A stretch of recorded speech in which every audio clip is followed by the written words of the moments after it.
So, hey, we got another episode of What the Fuck Did I Just Watch, where we're going to talk about Warehouse 13 and Friday the 13th, the series, because I am a cruel, cruel person. And I wanted to torture both Mike and John Paul with having to watch as much shows of a really just not excellent TV series as possible. So, of course, I'm Jenny, and joining in John Paul's my co-host that actually stayed with me, that isn't terrified of me like Ray McGuff. And then we have Mike Eshelman from Bum's Corner Coast to Coast. Hey there. And also from comic book writing. Yes. Which is how I met him. Yep. I don't like to throw around the phrase Renaissance man, but I think in this particular case, maybe it does fit. I mean, the comics were art. True. I'm not going to argue that. And this is an art form too. Multifaceted, I guess. It'd be better than Renaissance man. There you go. Multifaceted. Yeah. And I do want to make a quick comment on your point about the length of the series. I've been watching your show since V, and when you started in with the extra guests, Rebecca had 3 movies, which we'll be generous and call it 6 hours of homework.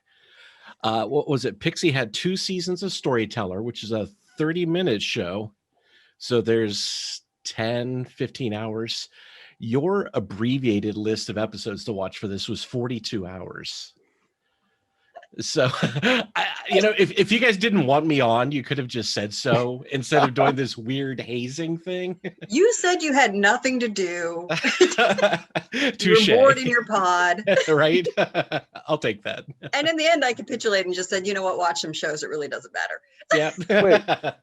Wait, so you said Friday the 13th, the series, right? Like this series?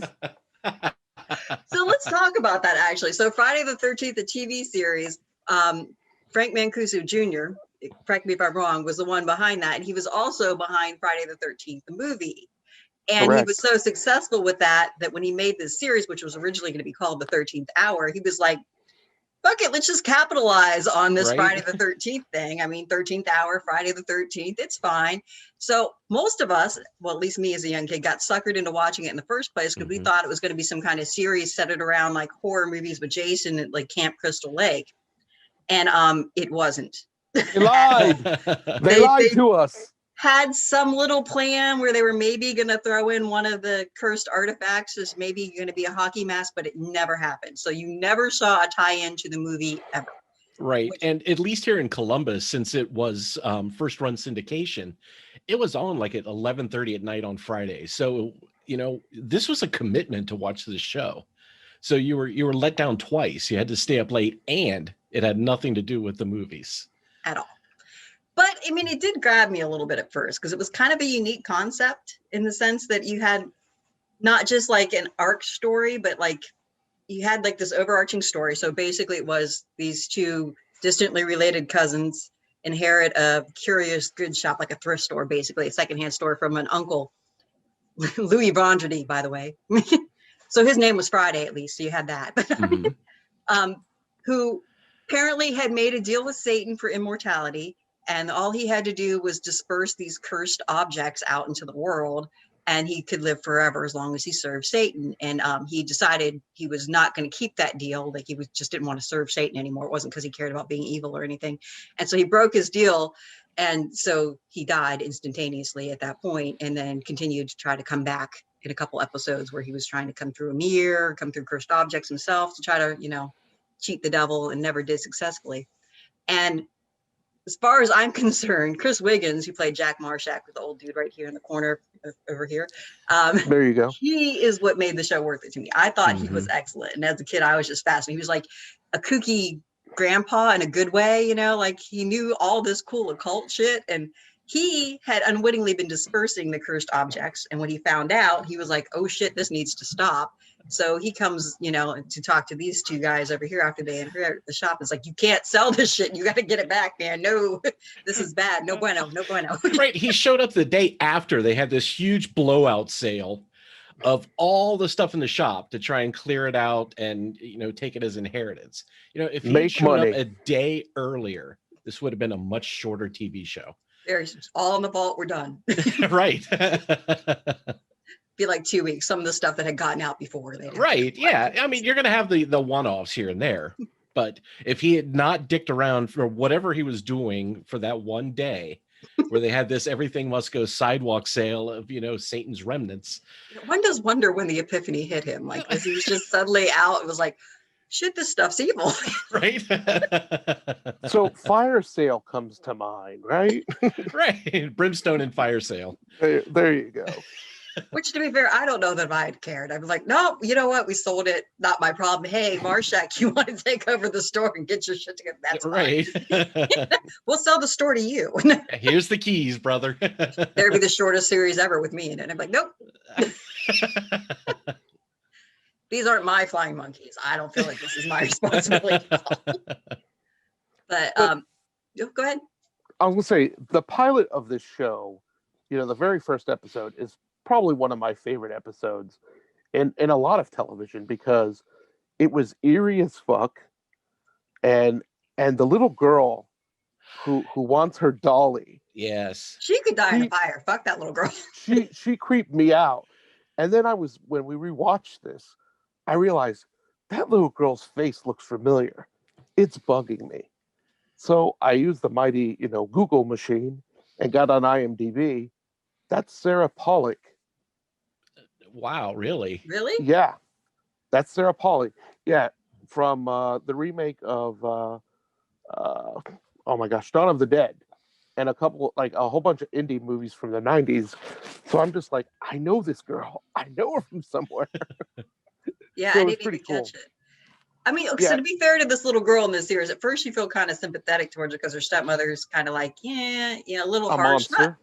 I wouldn't say she was monstrous. She was just a little harsh. She, was like, you can't just keep handing this kid everything. She has to have some responsibilities. And she comes off as really, really harsh. And the little girl just comes out sympathetic. And then 10 minutes later, you're like, this little girl's the fucking devil anyway. Fuck her.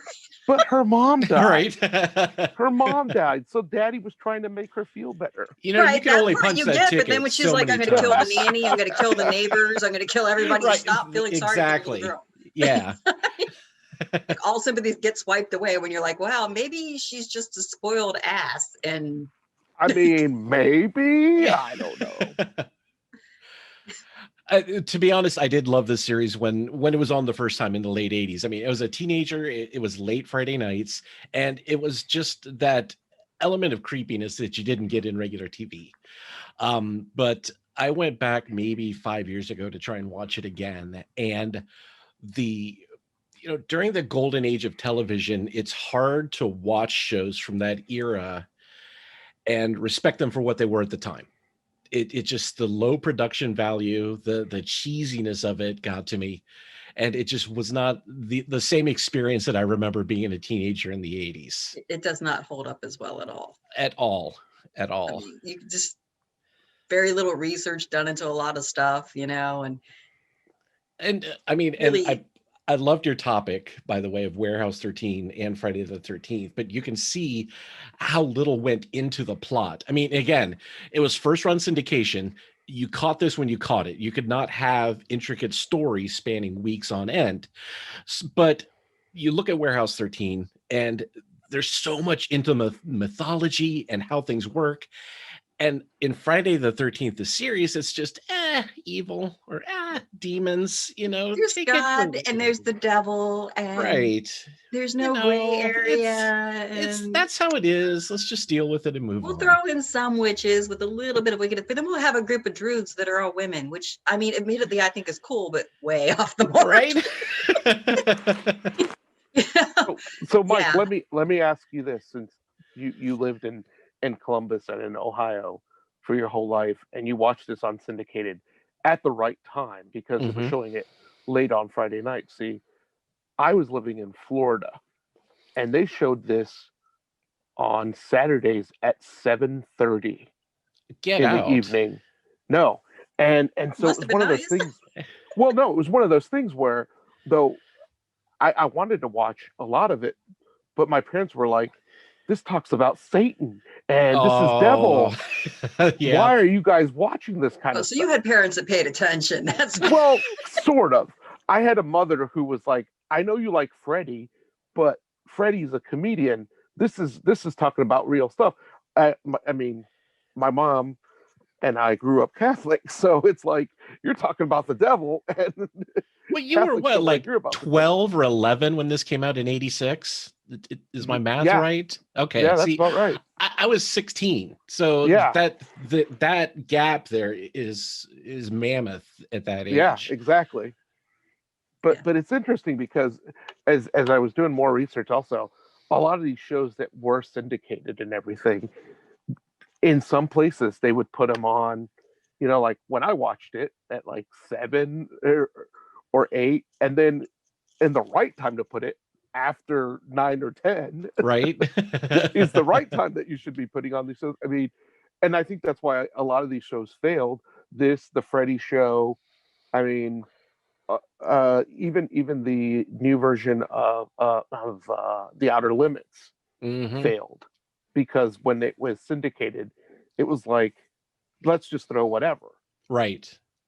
But I mean, because we're old, we all remember, hey, we had your local, you know, 4, 6, 10, and then your occasional Fox that showed up, which I think in most cases, this show showed up in the Fox syndicated stations, if I remember right.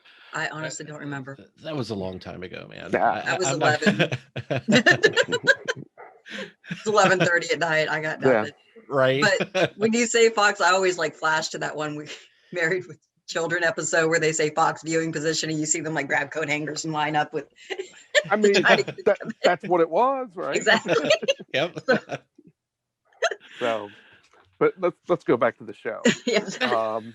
So the other thing, Roby, I'm sorry, I don't know what it was about her, but Roby playing Mickey, she just, something about her voice and mannerisms grated on my nerves. Oh my God, I don't know. Hard time dealing with her. I was excited because we had like a female lead in a super, superstitious kind of, witch hunting kind of role, and they like one episode they made her out as a powerful witch, and then it was kind of, oh well, you used up all your power, so that's gone. But something about her mannerisms always made me just go like nails on a chalkboard. I just well, half her lines were the word Ryan. Oh God, and that's true. Half of those were said in a way that he had made some gross sexual innuendo at his cousin again.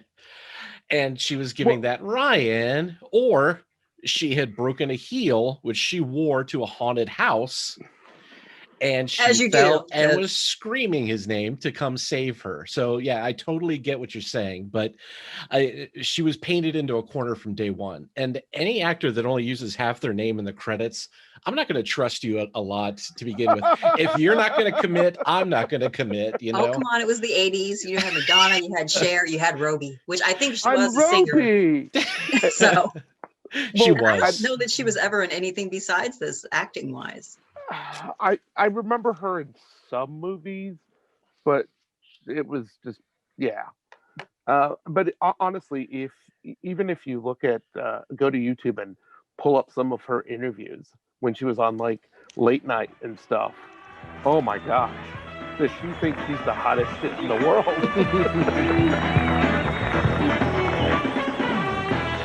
How are you?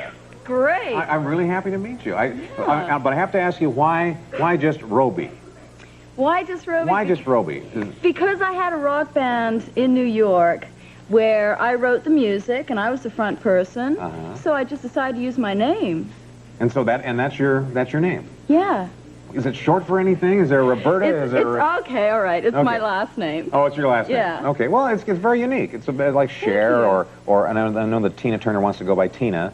But does she? Well, that's what I heard. But she should stay with Tina Turner, don't you think? Yeah, I think so. She's known like that. Okay. Well, Roby. Okay. Yeah. And now you mentioned you have a rock band. We know you as the actress or the actor in the television series. But now I am told that you were in Paris with a band for a while. Yeah. Well, you were a wild thing in those days.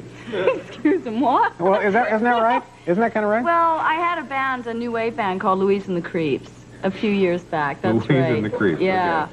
And I also sang in the subways for a while. I guess that's maybe what you're referring to. You sang in the subway? Well, yeah, that's where the acoustics are incredible.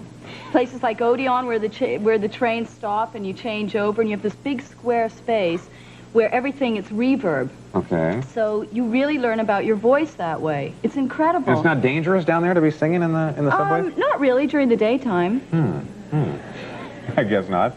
And you just got back from Jamaica. Did we interrupt your vacation? Yeah, man.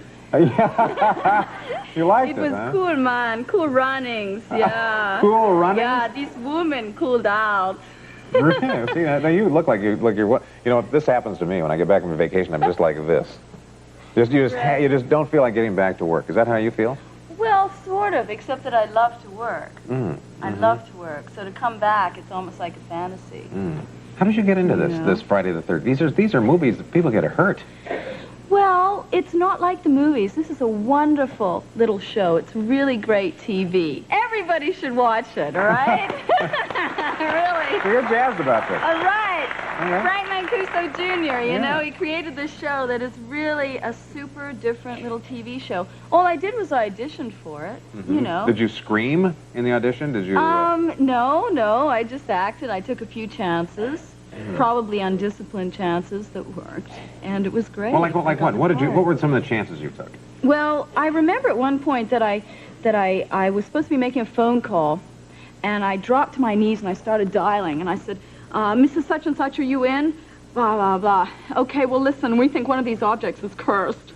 Now you have to, et cetera, and everybody's just sitting around, and I really got to their eye level. So I probably shouldn't be saying this, but I just felt as though it was the thing to do at the time, and I took a chance, and maybe it was that. I really don't know. Well, you know, girls got to have confidence. You know, you don't have to talk without it.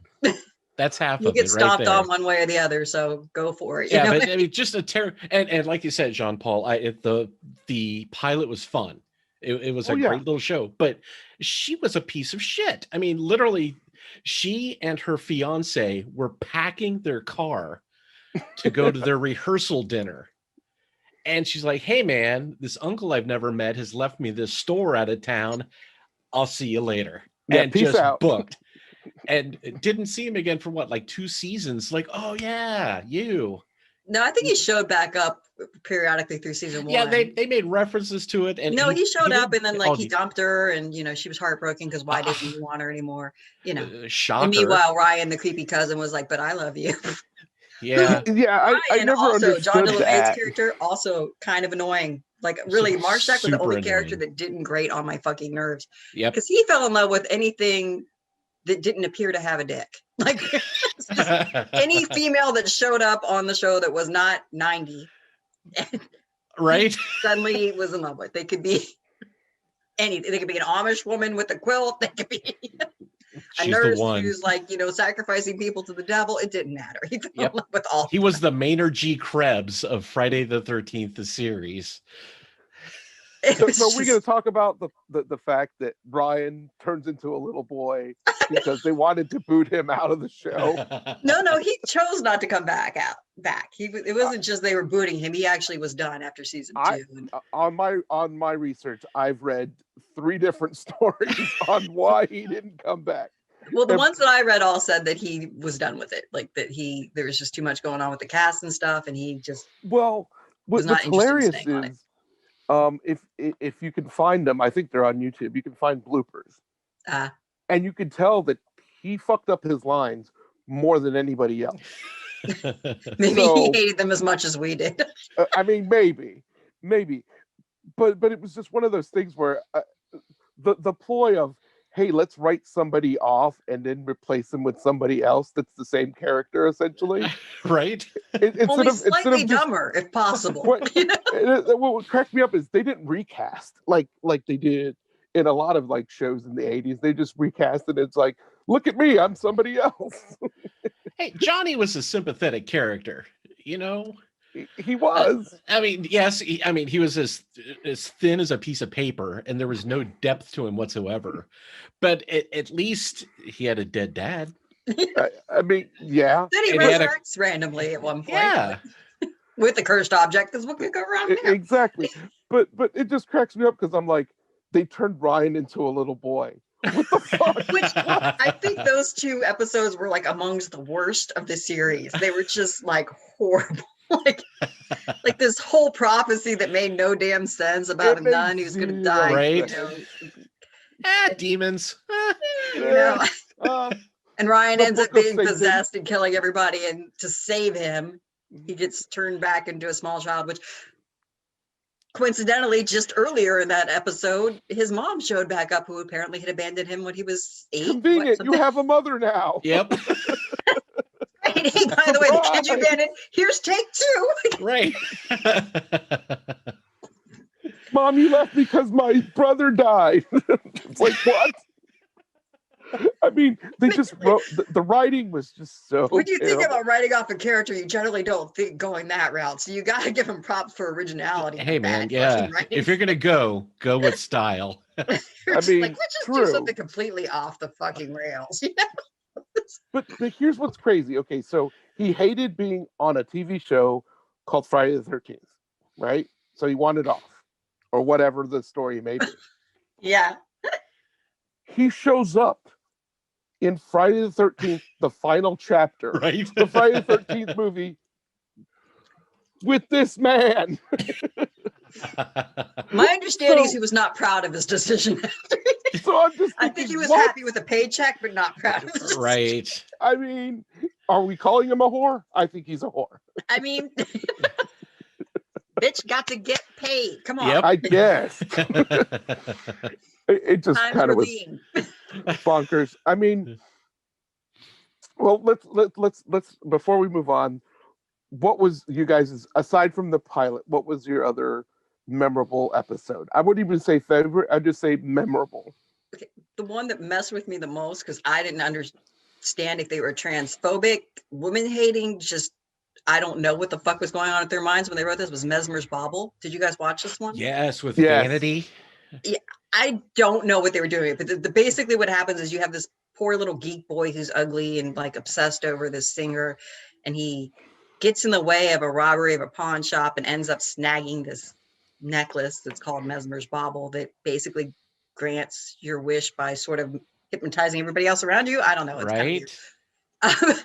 Doesn't make a lot of sense. And so he slowly starts wishing his way up, like looks more attractive to get into the singer stuff. And you want to be sympathetic to him at first because you feel bad because, like, you know, these girls are just throwing him away because he's just ugly. But turns out like he's like just skeezy though. Like the first chance he has to talk to like the manager of the singer, he's like, what shampoo does she wear? How does she bathe? You know, like Right. creepy stalker shit that every woman who ever hears is like, no, we're gonna walk away from this. And then he ends up getting to the point where he's with the singer and he decides that it's not that he wants her, he wants to be her. So he makes that wish and Vanity dissolves into goo and he turns into Vanity and is on the stage, and then they rip the bauble off of him while he's performing. And it's very traumatic when you look through a lens. Like if you were a trans person watching this, I think you would be very unhappy and trying to and be pissed, because it's like, what are you like? I don't know if that was the analogy they were trying to make, but it was fucking awful and very just gross. And like that's the one that just stuck with me most. Like, what the fuck were they doing with this? What? Right. Sorry.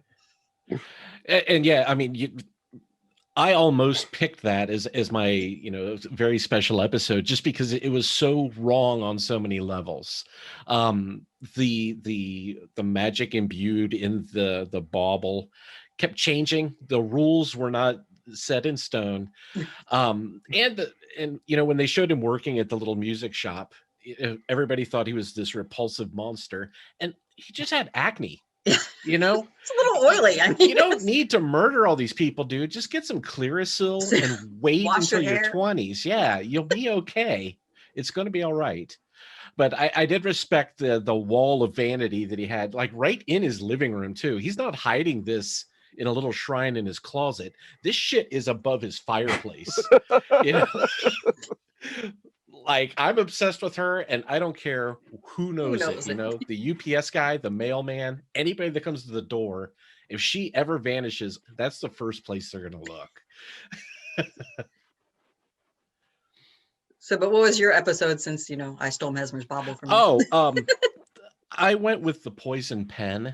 It was the second episode of the first season, and I didn't pick it for altruistic reasons. I picked it because it really showed off how terrible the budget was on this, and again how poorly written the rules were.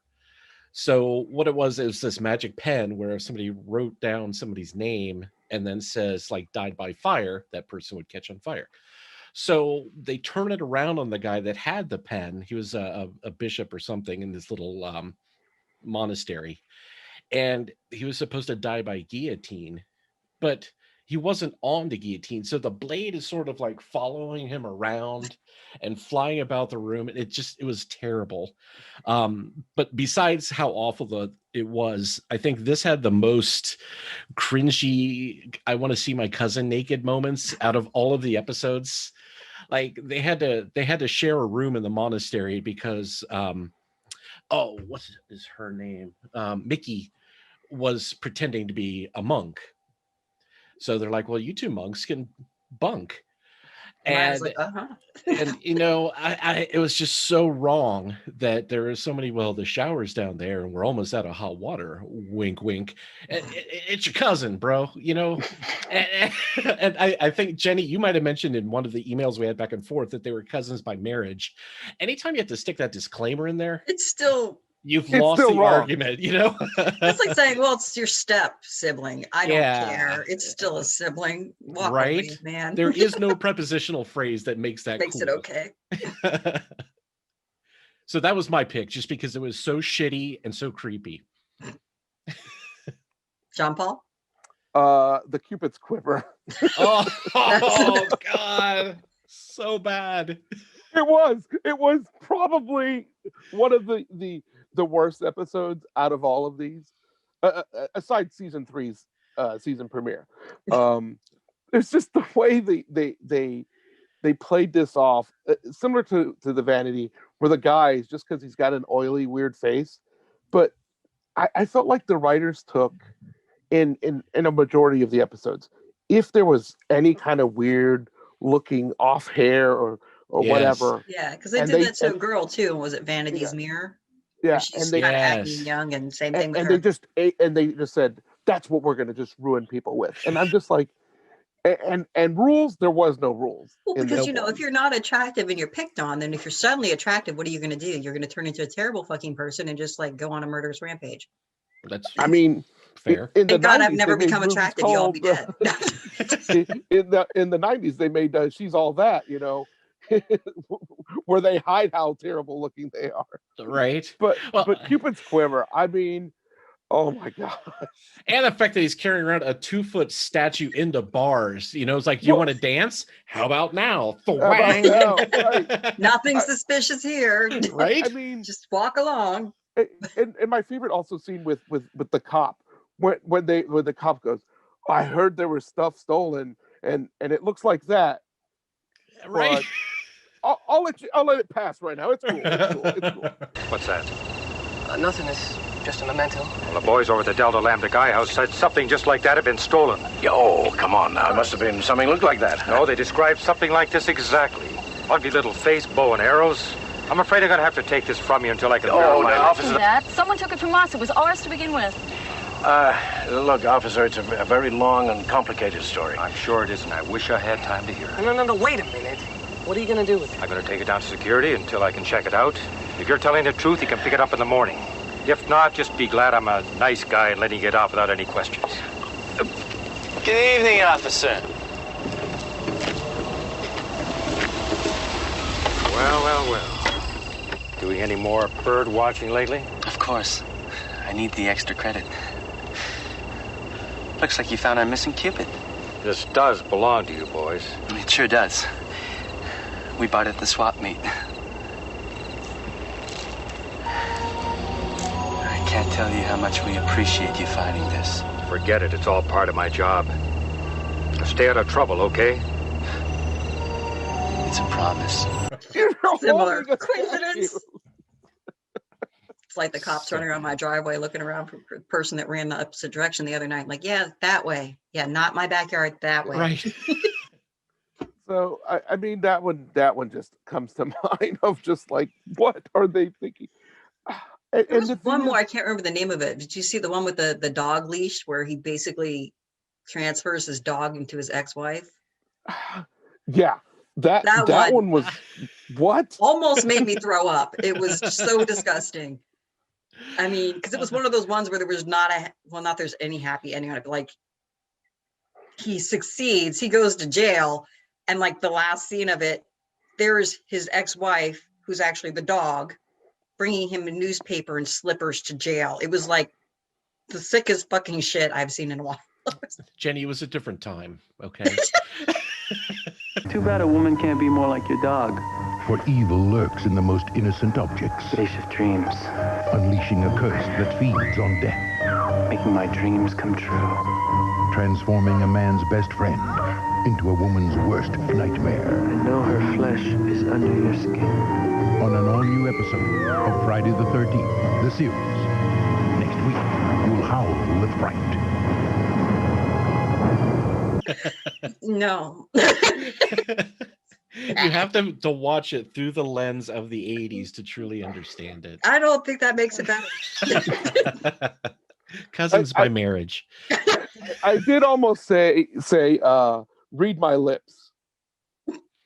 And do you guys the ventriloquist Oh, yeah. It's showtime. And they really knock 'em dead on Friday the 13th. Dead body found in an alley.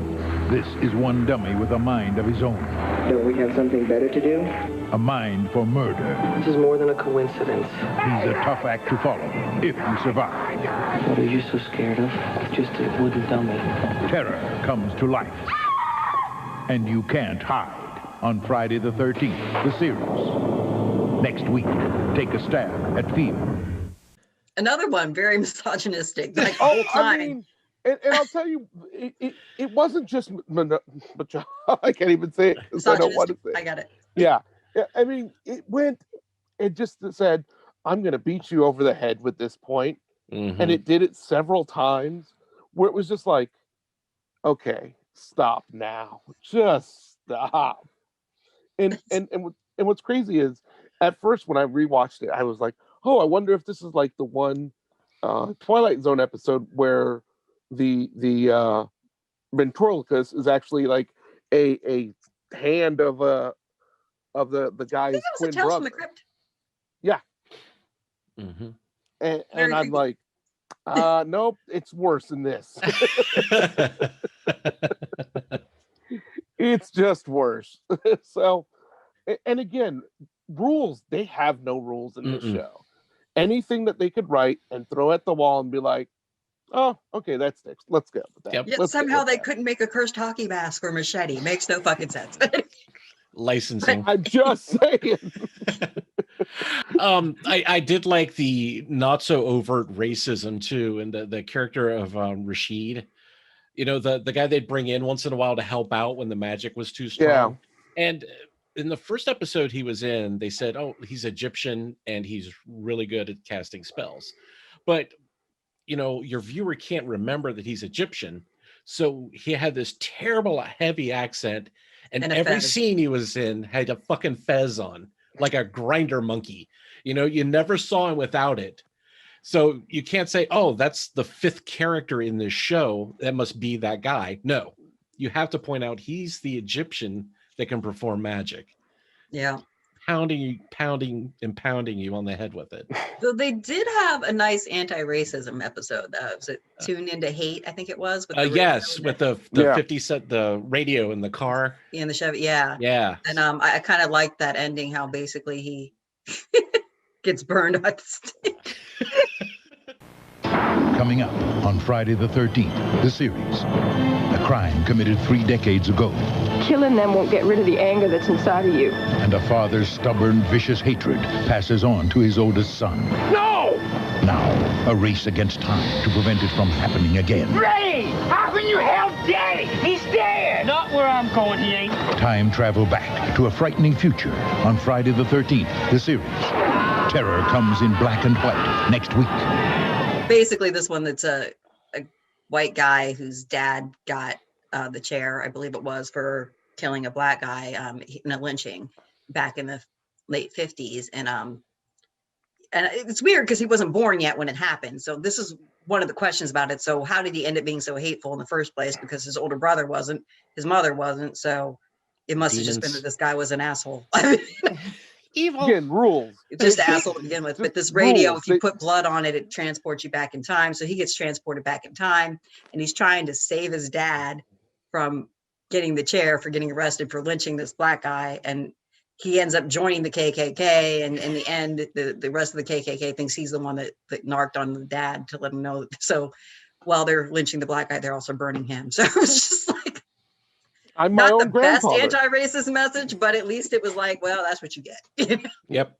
Hate begets hate, and you end up getting burned too. So maybe don't hate. There's Not the a best way lesson to in put there it, somewhere. but yeah. Well, even like when they did the voodoo one, it was not good, you know. So as you see often, a lot of times, anytime they try to represent voodoo in a series or a movie, it's white writers fantasizing about what they again, you know, you as an adult were not the market they were trying to tap. They were trying to tap a 12-year-old in Florida and teenagers in Ohio that were up that late. So yeah, I mean, if the writers can be lazy, this is the vehicle to do it when you're writing to that market. You know, there was no teenager up at midnight thinking, you know, that doesn't make a lot of sense. Why did the jacket only work when you wiped blood on it, you know? But I'm also the person who would like read D&D and like, you know, play gaming. Like, I wonder if they got that right at all, and then go research, you know, the different mythologies and stuff. And, you know, or when Indiana Jones and the Temple of Doom came out and they did that terrible version of what they thought India was and what they thought the thugs were. And I was like, that's interesting. I don't think that's right. Let me go look that up. Way off, by the way, in case you didn't know. Crack a book, nothing like that. Go talk to people from India. You know? They weren't eating eels, just, you know, FYI. It's terrible. But I mean, the only upside is like when they do stuff like that, there's stuff you would never think about if you didn't see it at all. Back in the day, especially, you know, especially in Youngstown, Ohio, there wasn't a lot of diversity in that world at all. That if I hadn't seen the bad versions of it, I would never looked into what was real, and I would never explored other cultures or anything. That's valid. Until I got way older. So. So you found the one redeeming quality about the show. Yeah, I don't really want to say it's redeeming, but you know, but if hopefully anybody it sparks wants to people give in a it a good whirl, way instead of making them think that that's what the world is. Right. I would say if anybody wants to give this show a whirl, I know there are some episodes for free on YouTube. Feel free to torture yourself. Yeah, I mean, it write is us not with your aged take well. on it. Yeah, but not aged well at all. In your overall arc of the episode, though, it was a very important stepping stone in going from your morality tales of the Twilight Zone, Outer Limits, to Warehouse 13, Librarians, Fringe, X-Files, things like that. You know, with the recurring characters centered around the monster of the week. Yeah. So it does not hold up on its own in today's television environment, but it laid some interesting groundwork. Absolutely. You wouldn't have Angel or Buffy or Warehouse 13 if you didn't make that transitional step from the morality stories of the 50s and 60s. Yeah. And that's actually why it caught my interest when I was young too, because you had this frame story that was living, not just, you know, there's another world or a Twilight Zone, you know, right. Here's this shop and here's what's going out of it. And we have the tales coming through that. And it's interesting in the way, like the Hulk was interesting, where you had this overall tale where the Hulk's trying to like, you know, fix himself, but this was more in depth. It was not just, okay, as he's journeying, or Kane in Kung Fu. It was a better frame story, for lack of a better word. And it did, in my opinion. The Librarian movies, I think, did it much better. The Librarian series is my favorite of this kind of genre. But Warehouse 13 preceded the Librarian series. It did not precede the Librarian movies, but it did precede the series. And I guess it's a good segue into it. So when this first came out, it was in the 90s, late 90s, I think. Feel free to correct me. I didn't take real good notes this time. Go for it. Sounds good. But it might be early 2000s, actually. Late 90s, early 2000s. 2009, actually. All right. So mid 2000s, excuse me. But I'm cheating. I've got it up. Yay! John Paul finally gets it up. No, I'm sorry. Wow. Kate, okay. I'm so happy. I didn't know it was this kind of show. Wow, my wife is watched totally it. not going to watch this episode. Oh, Thumbs my down. wife, you Thumbs watch down. episodes. My notes are worthless now. No, so Warehouse 13 was not serious at all, but it would throw in this real deep shit in the middle of it, though. You know, like, when is it okay to use this stuff? What happens when somebody goes evil? How do you recover from it? You know, where's the line? Who's redeemable? Who isn't? And which is why my hey, watch these went crazy, because one, there's so many arching stories throughout the seasons that if you really want to follow what's going on, you have to watch a lot of episodes. Yes. There's just so much. And two, it's really interesting, you know, when you watch the arcs go. Oh yeah, absolutely. Episode to episode's not so fascinating, but when they throw in these little arcs, like they had what they kept calling the female H.G. Wells, which is how they refer to her almost through the whole series. Right. They rarely say her name. It's just the female H.G. Wells. You know, here she's supposed to be this vile, evil character, but it turns out she's really not so evil. She's just obsessed with trying to bring her daughter back to life, basically, or saving her. And so you have these arcs where she's like doing terrible shit and then stops and does a really great thing and does terrible shit and then saves somebody's life. And in the end, she ends up being like a hero. But then you had like their previous partner that ends up just being this capitalist jerk who's just trying to make money off of all the stuff and ends up just being terrible till like almost the very end when he dies. And then he ends up being like, oh, maybe I'm the bad guy. Right. And then you have Artie, who's like the good guy all along until he's taken over, sort of. Yes, that's okay, that's a good way to put it. You know, well, you see, this is like a lot. It's really hard, but the general premise of Warehouse 13 is there's basically an Area 51 / Hangar 17, if you know the date reference, but it's an actual warehouse that exists but doesn't. Like, you can't just get into it, and it's much like in the library movies and the library series, it's endless. Like, it becomes the size it needs to be, and it makes the storage space that needs to happen to store these artifacts. Where Friday the 13th, they were cursed. These are just imbued artifacts. They don't necessarily mean that they're cursed all the time, though they do often refer to them as cursed, but they're just magic artifacts. And in the wrong hands could be evil, and some of them are just intrinsically evil. And they're all extremely powerful. And they recruit mostly based on the country they're in, is kind of my understanding of it. So this evolution of the warehouse, which there had been 12 warehouses before Warehouse 13, hence Warehouse 13, is in the United States. So they ended up recruiting from Secret Services, correct me? Yes. So people that were guarding the president suddenly are now going after these artifacts because they were the best of the best. One, because he was intuitive, and the other because she was very just good and procedural and got things done systemically. There's my word I can't say today. So, and the other thing that I really loved about it is the people that were in charge, the governors, for the lack of a better word, of the regions, it's what they were called, Warehouse 13, were like everyday people. They weren't a government per se. They weren't like political.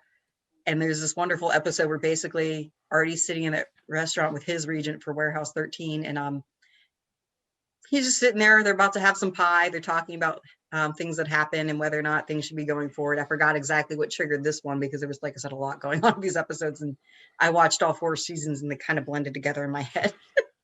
And all of a sudden, like the last customer sort of leaves, even though there's people sitting there, and you see the waitress lock the door. And it turns out that these average everyday people sitting in this restaurant are the regents of the warehouse. And they're there to discuss Artie's decisions and whether or not to keep, was it Pete on, or? I think it was, yeah. Yeah, so I liked that thought, that it wasn't just, you know. Yeah, they're like an oversight committee for a government entity. So it was a cool setup. And again, that's something I alluded to when we were talking about Friday the 13th, that the mythology is gigantic in this show. They put a lot of effort into making sure that it was logical and as realistic as you can get with magically imbued emotions put into physical objects.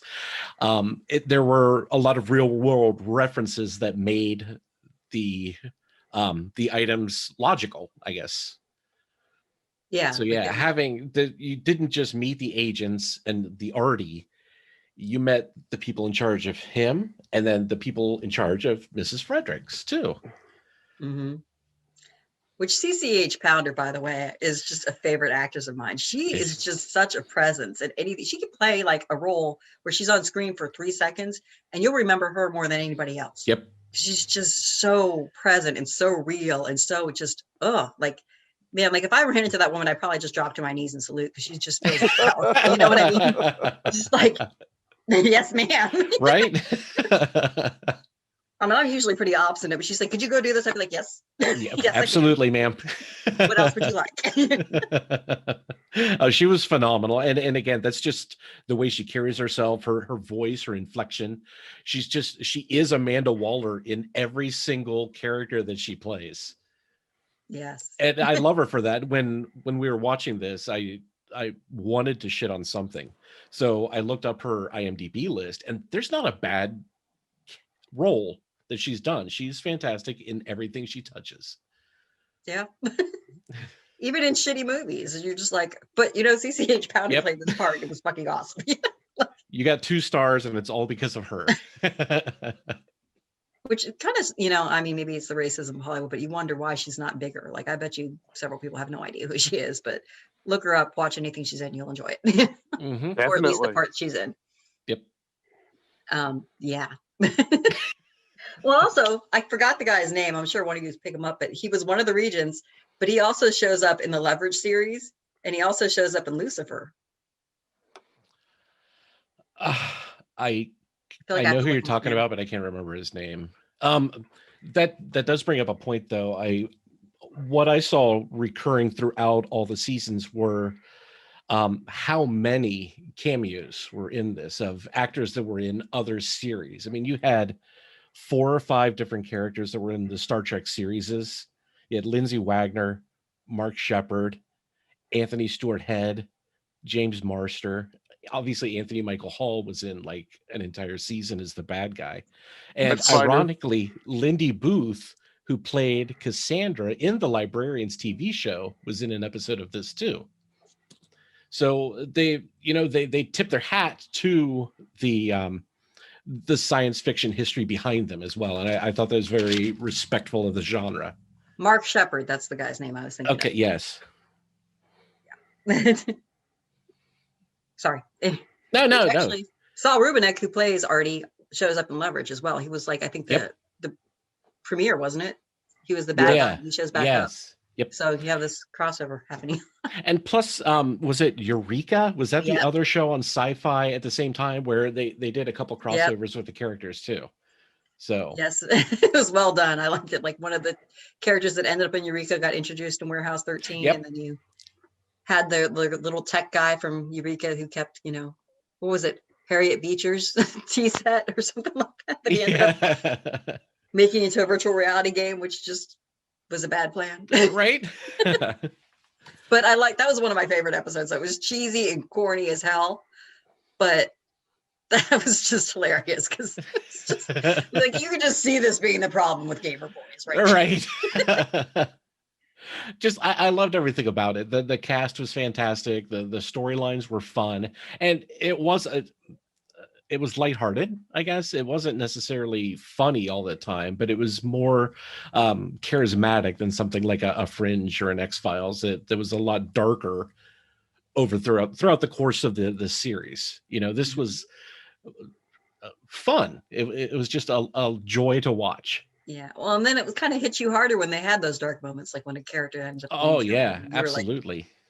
But Warehouse 13, why? What's wrong with you that you would do this? You were invested in these people. When you meet them, they expose their flaws, and they grow as people and as characters throughout it. So yeah, when they get kicked down, man, it hits you right in the gut. You're like, ow, I actually like these guys. Go pick on Roby. She's a bitch, Several people could have died in Friday the 13th series, but not Warehouse 13. Nope. Yeah. But one of my biggest disappointments, so I had loved at first where you just had Pete and why can't I remember the female character's name? Micah. Micah, thank you.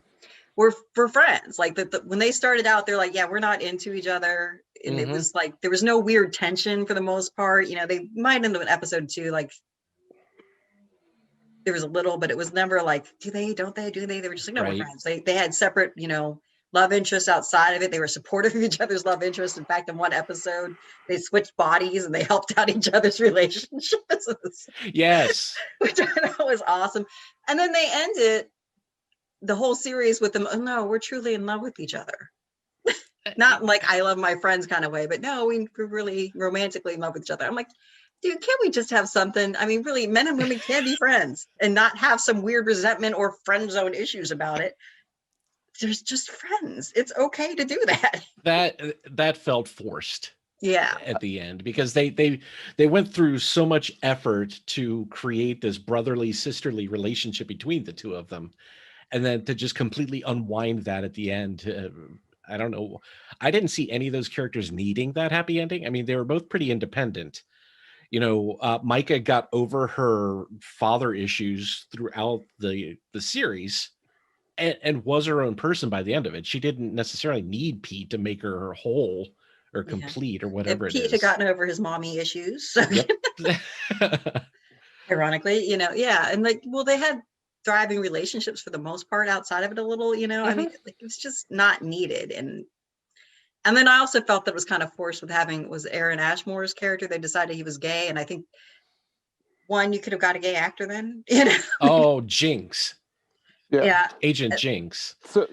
So I agree with you guys' point, except the fact that they had probably my favorite episode of the whole series when they decided to do Savage Seduction, which is the one where they all go inside and into a telenovela.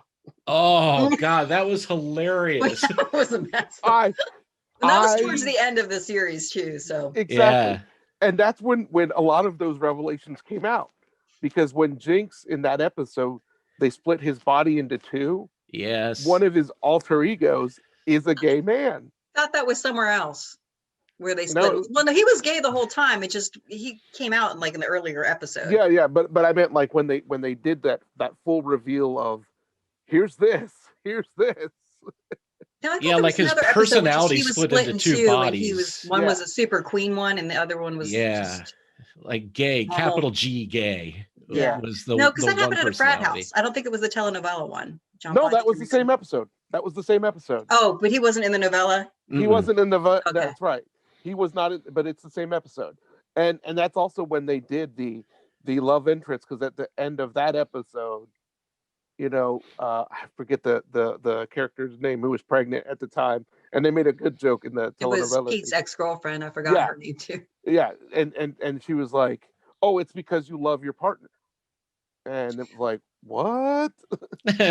And I think that's where they decided to give the seeds of this is how this show's going to end. Yeah, but up until then, I just thought. No, I agree with you, but I love that episode so much. It was so corny and beautiful. Well, it was a telenovela, so John Paul was probably having a blast watching that. Considering I had a blast because you could tell that one, aside the fact that they're really great actors in this, they really tried to learn Spanish. And so they weren't perfect at it, but they did a hell of a job. And I was like, holy crap. Because I turned off the subtitles and I just listened to them. I'm like, they're actually really speaking. So I was like, John Paul, remind me, didn't your mom name you John Paul because of a telenovela? That is correct. Yep. The character's name was Jean Paul. And she loved that guy, so that's my name. It's beautiful, man. It's so beautiful. I mean, yeah, it's not to pick. It's a much better story as to than why I have the first name Jenny. So, I mean, which is they just figured everybody would call me that anyway. Wow, depressing story, fun story. Holy shit.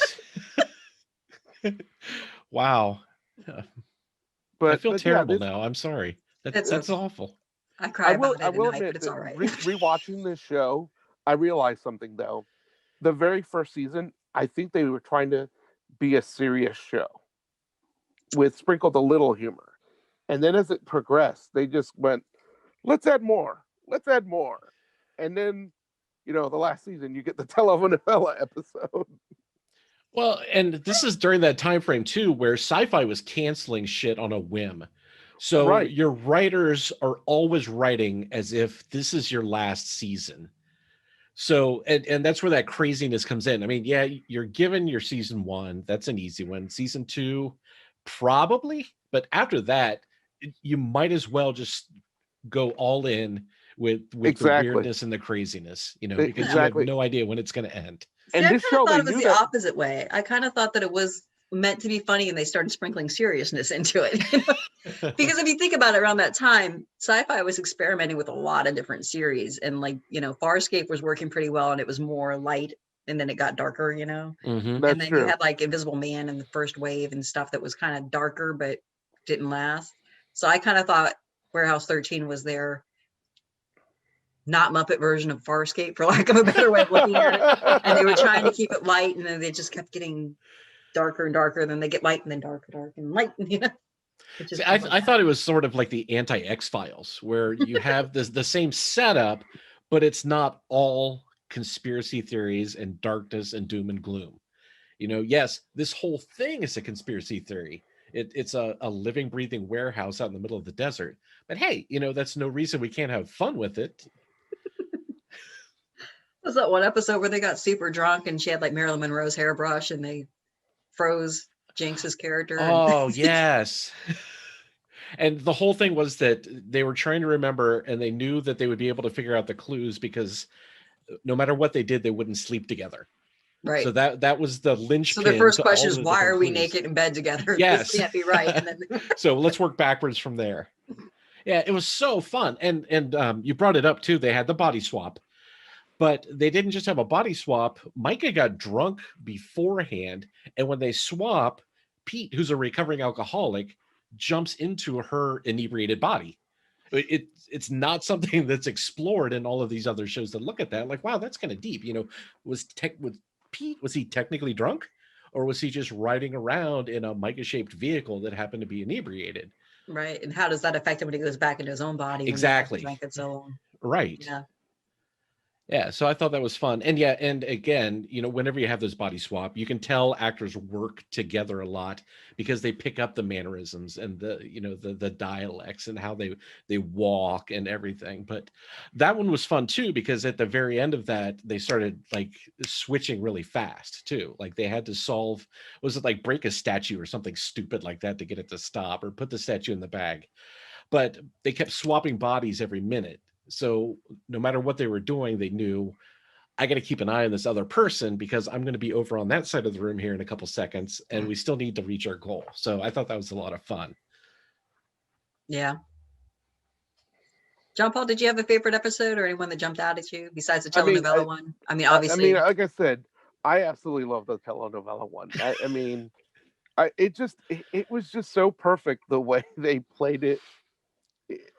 I don't know. Like I said, I was so pleased that they wanted to, like you said, they wanted to act. You could tell that they had good chemistry. And again, in this, they decided we're going to try to learn Spanish. And even if we butcher a word here or there, we're going to act. And they did. It had me going. And the scene where, you know, they kind of like the body swap where they could remember who they had if they had these lapels and by touching them, and every time, you know, they touch it and then the brush of wind would come and go, Olay! I mean, every time I was just like, Olay! and what's hilarious is I watched a lot of these and my wife would be like, huh, this looks interesting. I go, all right, we got something to binge together now. So now she wants to watch the show. So you're welcome, John Paul. Oh, thank you. And Kate thanks you. So I'll be rewatching this soon. I actually went with the last episode. And yes, it was a clip show, but you got to see, again, the characters actually progressed. And I like the fact that Claudia got her comeuppance and she became the new Mrs. Fredericks.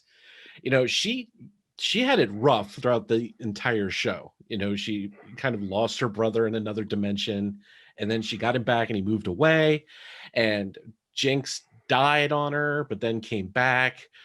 And she had this huge destiny that weighed on her, where, you know, she was the chosen one.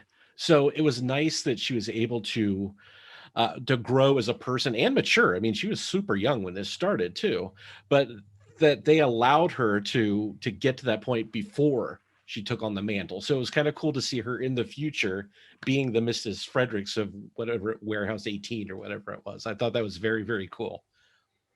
Yeah, I like that too. What was your favorite?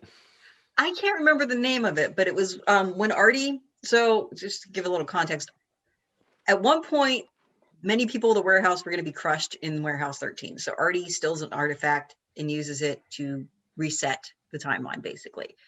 And they play this arc really well because you don't understand right away, at least I didn't, that he was the one that was fucked up from it. Like, you actually think that there's, well, Brent Spiner, actually Data, is this evil character that's, you know, fucking with him and trying to force him to use this artifact again to fix it. And you know, and Artie's holding out, which he should. He's not supposed to use it again. If he uses it again, it fucks everything up.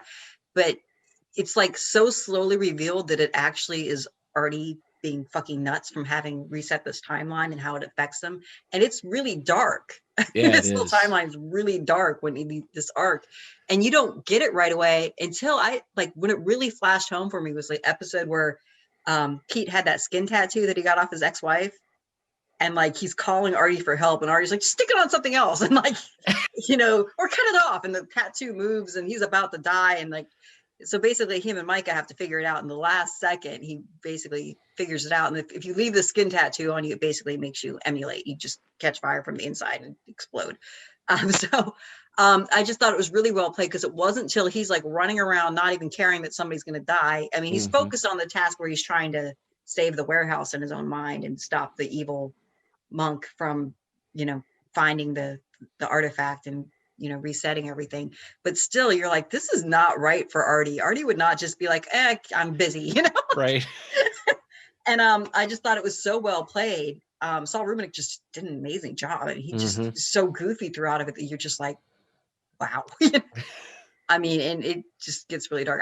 Because of that interplay and the way that just unfolded like that, you're like, oh, wow. Wow. Yeah, it was a phenomenal story arc. But yeah. And all in all, I enjoyed rewatching Warehouse 13 way more than I enjoyed watching Friday the 13th this series again. But yeah, like I said, it had kind of weakness. Like Jinx not actually being portrayed by a gay actor is kind of bothersome for me. I'm pretty sure Aaron Ashmore is straight. And then also I kind of felt like they made him gay just to have a gay character, but I also thought they made it so that there would be no love interest between him and Claudia, so you wouldn't have that fake tension build up. And I just don't think that's a reason that you like, somebody does not have to be homosexual to not be right. Could just be cool with each other. It happens, man. So like I saw those flaws in it. But all in all, they researched a lot of the artifacts. Like they thought behind like these objects a lot. Like they made real tie-ins. They really, if not perfect, they did a good job of like researching and pulling in some background into the storyline about these objects, and it all made sense. Like you weren't like, why would that be like that? You know, like why would Alice come out of a looking glass? Would not be something you'd say. Makes perfect sense. Why would a string that has to do with the writer from Pinocchio help a kid who couldn't walk be able to walk? I don't know. Makes sense. You know what I mean? Like there was nothing that made you go, well, that's just a stupid reason for that artifact. Right. You're like, oh, okay. Yeah. So yeah, I really just appreciated that somebody was obviously a huge nerd, like some of us other gamers. It was like, no, we're putting a story in here. Right. These weren't lazy writers, for sure. No, a lot of effort went into this, and yeah, I will wholeheartedly agree with you. It's a great show. It was one I appreciated watching again for endless hours, it seemed, but I'm glad I had the opportunity to go back and watch it again. I had forgotten a lot of the plots over the the past decade or whatever it's been since this was on. So it was nice. It was refreshing. It was like visiting old friends. One downside is now I feel like I have to watch Eureka because I didn't really watch it when it came out. Like I caught an episode here or there, but I never watched the whole series. And I almost completely forgot about the series Eureka until they started plugging it in Warehouse 13. Well, I'll tell you what. Think of another show that has a similar title to Eureka. Shazam. No, that's a shitty example. But find something, and I'll totally watch another 42 hours. I don't know, Mike. I thought if we had you back, we'd do something easier so that you can the 8 shittiest commercials of the 90s. Or, no, Schoolhouse Rock. We can blow through that in a half an hour. But then you have to sing the songs. That ain't happening. No, well then. Come up with something else. I'm just a bill. Junction, what's your function? Oh, that's right. That's right. Come on. Hooking up words and phrases and clauses. You can do it. Jackasses. Yes, we are. I mean, it's a show called What the Fuck Did I Just Watch? Did you think we were gonna yeah. I knew walking in what it was going to be. And we're not even paying you. Wait, what? That's right. We're not paying you. The fuck? All right. So, whenever you guys wrap this up, I have to have a deep conversation with my agent then about what guest appearances are going to be doing. Did you use the same agent as Roby? Oh, we can cover it up, and I'm just Eshelman on the little Zoom call you've got here. No, my whole name is on there. I'll wear it with pride too, Roby. Even after this? This YouTube thing is just a phase. This will be gone in a couple of years. So, John Paul, final thoughts on Warehouse 13 and Friday the 13th, the series, besides the fact that you hate me. Again, Friday the 13th, kind of cringy. It definitely does not hold up. Even the scares aren't really there. I don't know. It's kind of weird. Warehouse 13, like I said, I mean, it's making my wife want to binge it with me, so we're going to go through the series probably in the next couple of weeks. So that'll be fun. Mike? Same. Friday the 13th did not age well. It was a victim of the times. But again, it's a necessary step to jump from an era where there were no VCRs to the streaming world now where you can have storylines that last for 20 weeks. So will I watch it again? Absolutely not. But I'm glad it exists because it got us to where we are today. So yeah, similar. Other than I think Friday the 13th, the series can make for a fun drinking game. Like you can, like anytime she whines the word Ryan, you can just drink. Oh shit! So where were you like 8 weeks ago when I started this? That would have been fun. Because you'd be really, really drunk. Yeah, that's right. I was blacked out. Where do you think? Like there's some, I don't know. I thought I watched it, but now I just remember vomiting a lot. So he now has a drinking problem. I'd say it's worth watching an episode or two just for Chris Wiggins. I mean, just him as Marshak, I thought was just, he did a really kind of intense kind of job at that. Mm-hmm. It seems super out of place with the rest of the cast. But, you know, and again, as you know, the harbinger of Leverage and Librarians and Warehouse 13 and all that, it's worth, like I said, maybe watching the pilot. Don't put yourself through more than that, though. The blooper reels are great. I'm telling you. Go find the blooper reels. Watch the blooper reels. That's fair. I really did enjoy Warehouse 13. The one thing I would say is because there's so many episodes, after a while they hit as very formulaic, so you get a little annoyed with them after a while. So in your binge watching, you might want to put something in between there, John Paul. But I mean, the storyline's really good. The thoughts behind the artifacts really good. The acting phenomenal. I mean, it's binge worthy. It's worth watching for sure. And, and really, when you think about it, actually, if you want to do another comparison, this and then watch the Librarian series. Oh yes. That's maybe throw Leverage in between. So the Warehouse 13, Leverage, and then Librarians, which is basically Warehouse 13 and Leverage with magic. Pretty much, yeah. All right, that's fair. Yeah. And it seems like a theme that somebody you might have a crush on from one of those shows.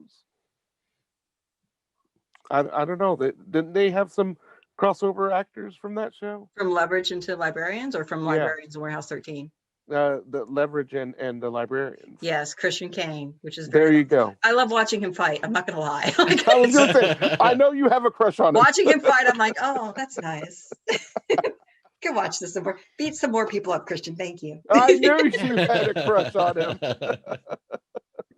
I thought you were talking about your crush on Noah Wiley. Sorry. Oh, I do have a crush on Noah Wiley. But he wasn't in Leverage, so I'm sorry. I know. He was just in the Librarians and ER and Fallen Skies.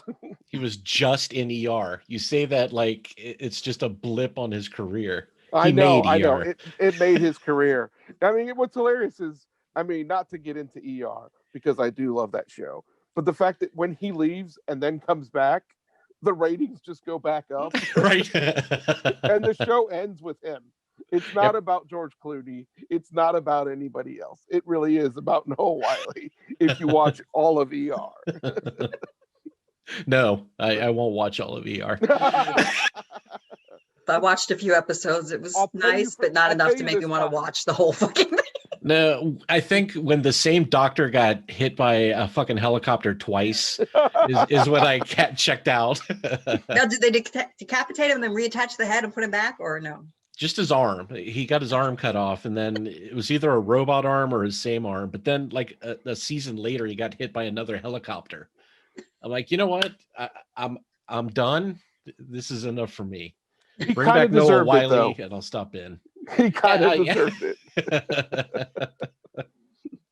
On that note, for another time. This is the danger of the show. We just have so much fun talking. It just goes everywhere. And our host there, Aaron's telling us, so next time on How Much Did I Just Watch? So we'll wrap it up. So the whole crowd basically says, don't watch Friday the 13th unless it's just the bloopers or just the premiere, and watch Warehouse 13.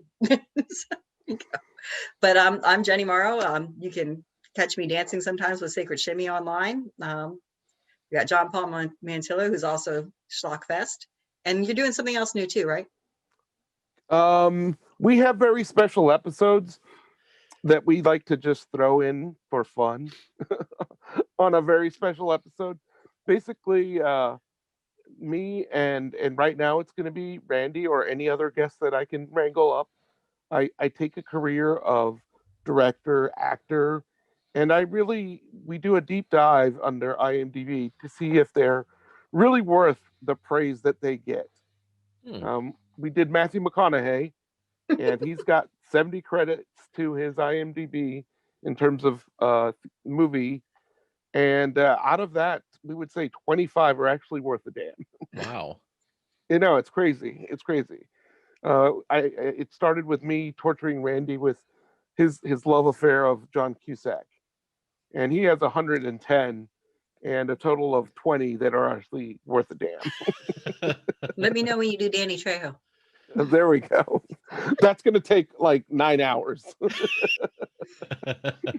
like Trejo's been in everything. All right.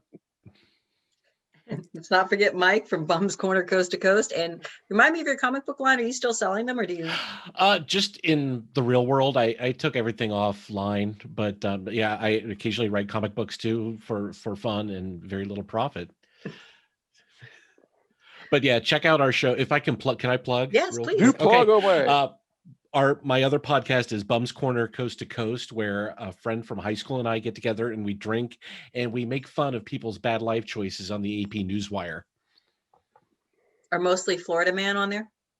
Sadly, there's a lot of Ohio too, but we're equal opportunity. We go around the globe and we will shit on anybody. So it's just an opportunity to look at your own life and say, you know what? I'm not that bad off. I mean, you guys heard about Naked Panda guy in Ohio, right? Yeah, seriously, after looking at 100 of these articles, that's like an average Tuesday for us. So try harder. Ohio, I mean, that's something different because there's video of it. So well, on that note, well, let's say next month we're gonna have another special guest. yes. John Walmsley will be joining us for Lovecraft Country. Ooh. Yep.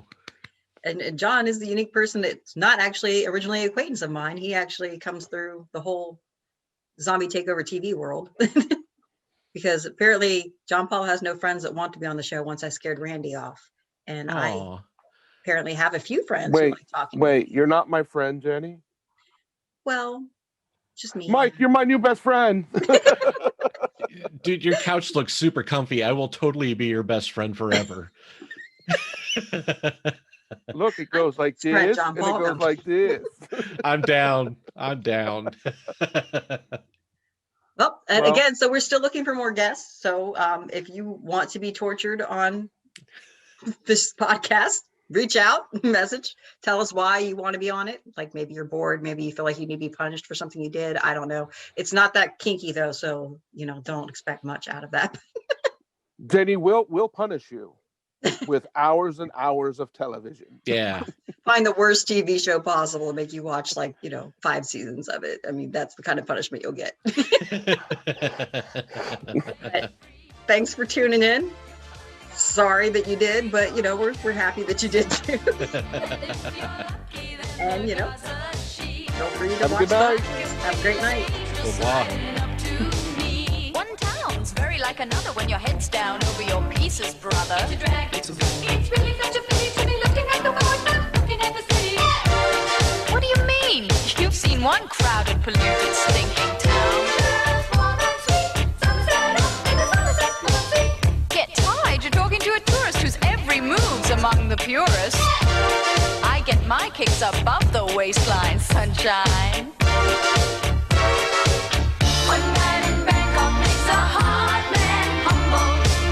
Not much between despair and ecstasy. One night in Bangkok and the tough guys tumble. Can't be together with your company. I can feel the devil walking next to me.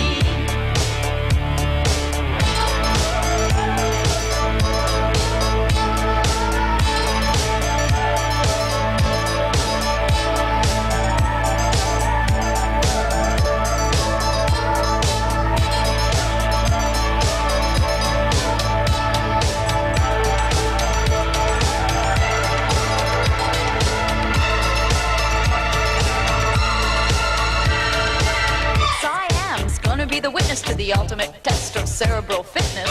This grips me more than would a muddy old river or a